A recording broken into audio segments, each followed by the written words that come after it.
and sort of shed the divisions of nation states, and we all recognize each other as brothers and sisters on Earth. That sort of one world government in that way would actually be a good thing, I think. But the way that it's being pursued now, the motives behind it and the people behind it, it's very sinister. It's for a completely different reason. It's all about control and domination. Well, to me, it's like this. That all sounds well and good. And, I would be for that too. No one's saying here that, I want war with anybody in humanity. If we could all live a peaceful life, if we could all have the same individual rights and freedoms, there was no need for warfare, there was no need for global government, I'd be down with it too. But if you look at their plan, their consolidation of power, they do want these regional governments under one global government system. Now, who's pushing this? These are people that are into the occult, number one, which is spooky enough. But number two, these are the same people that bring us false flag terror. These are the same people that have now been in the Middle East for almost 8 years. Almost the same people that bring us the Federal Reserve. Same people that bring us the Federal Reserve. Same people that give us mercury in our vaccinations. Same people that are now meeting in New York in secret to discuss overpopulation.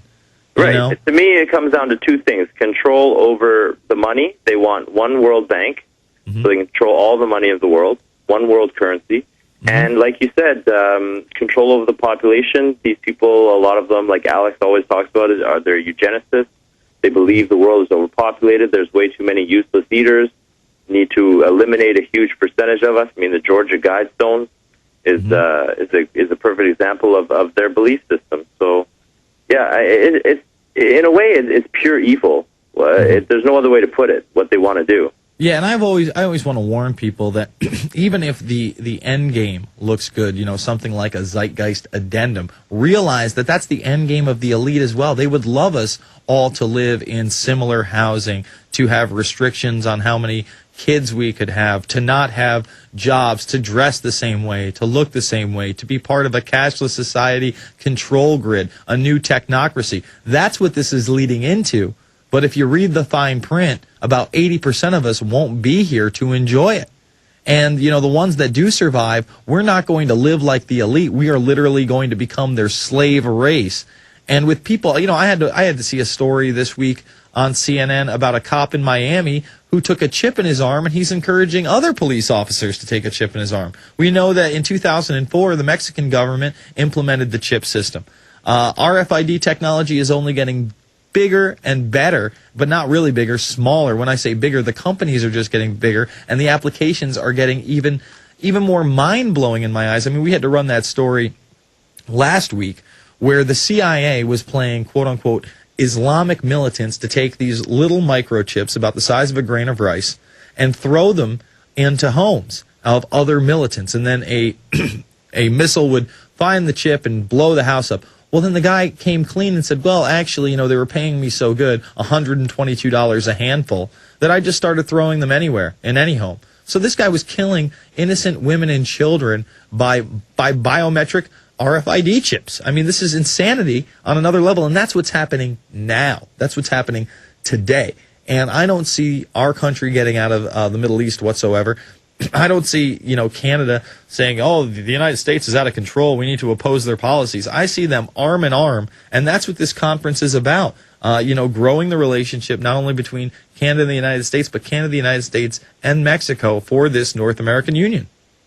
Well, just like I'm sure in the States it's more complicated than it seems on TV. Yes, the Canadian leaders are often sellouts or whatever you want to call them.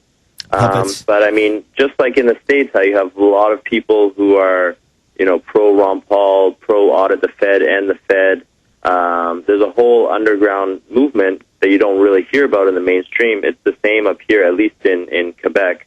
A lot of people know about the New World Order up here.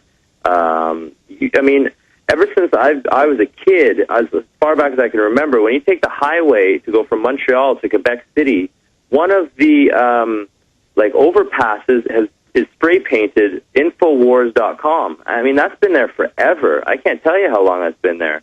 I mean, Alex Jones has been huge in Quebec for a long time, and Quebec knows maybe it's something about the culture, but Quebec knows they're wary about U.S. Influence in their society, and they watch out, and they know a lot about the New World Order and one world government, zeitgeist, loose change. All those things are huge up here. That's so very encouraging. It's underground, though. It doesn't get reported, doesn't get seen in the mainstream. Well, you know what? I watched that Canadian television show where Frank McKenna, I can't remember what the television show was called, but Frank McKenna was put on the spot about the Bilderberg Group being the modern-day Illuminati. And we should bring that clip up. We're going to play that in the next segment. I mean, his face gets red. He doesn't want to talk. He's like, no, we couldn't be possibly responsible for all that's wrong with the world. And the guy goes, are you sure? You couldn't be? We'll be back after this. It's the Info Warrior. Do you understand how dark it is? How far down the line we are? How late it is? It's just a think tank. Oh, we meet with great people. Henry Kissinger's a great person. No, he's a war criminal. And why are we bowing down to royalty? Why is royalty still making decisions in this day and age? Your thoughts on the clip? Well, first, I don't think that even if Frank McKenna is in Bilderberg Group, I doubt he's very high up. I would imagine he's probably just invited every once in a while. Yeah, no, I don't think he's one of the main members. I mean, really, the main members are regulated to royalty and Kissinger and Rockefeller. Those are the guys that you see almost every single year. Then whoever's heading up the Federal Reserve goes every year, Greenspan, and now it's Bernanke. So that seems to be interchangeable. It's just like, Bill Clinton doesn't go every year. Hillary Clinton goes on the low at times. People have said that they thought that John Kerry might have went this year, but he did cop to going this year. Who did, John Kerry? No, not John Kerry. Frank McKenna right there, just talking about going this year. So I think that he's more one of the, the side members, kind of like a John Edwards when he gets invited. He gets to see part of the picture.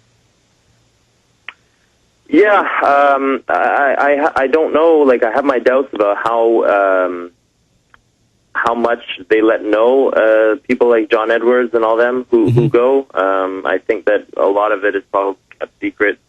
Well, I think that they direct their agenda to them. Like, I think that they say, hey, this is what we want you to be a part of, and they only see a small portion of the agenda. The part that they can help out with, the part where they can get up on a stage and present an idea or promote, a certain politician or certain legislation or, the green movement and that sort of thing. Yeah, every year you see different people who get invited just one year. I think, like you said, it's because they can help out with the certain field. What does Frank McKenna do over in Canada, by the way?